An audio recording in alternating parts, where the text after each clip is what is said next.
andam na ang local government unit ng San Julian para sa third quarter serbisyo caravan nga magdadarahin iba-iba nga serbisyo publiko para sa mga San Juliananon.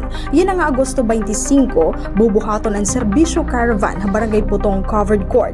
Kaparte inihan padayon nga paningkamot ang lokal nga gobyerno nga mapahirani ang importante nga mga serbisyo nga sa mga komunidad nga diri na kinahanglan magbiyahe nga sa munisipyo o iba pa nga ahensya para hini nga mga serbisyo.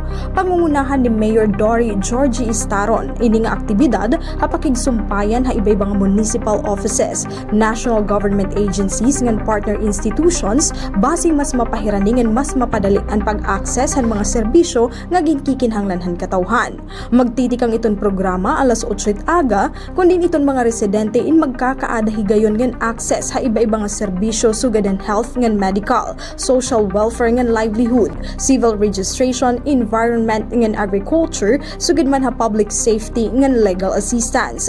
May ada libre nga konsultasyon, medisina ngan iba pa nga serbisyo medikal. Magahatag gihapon hin assistance ngan impormasyon may kalabutan ha suporta para ha mga pamilya, panginabuhi ngan mga oportunidad para ha pagpauswaghan income han mga residente.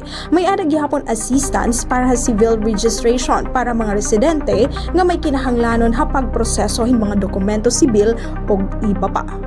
Giniimbitar iton mga taga San Julian nga pahimulusan ini nga oportunidad nga libre para ha mga nagkikinahanglan. Tikang habungtit San Julian, Heidi Upada, Eastern Summer News Service.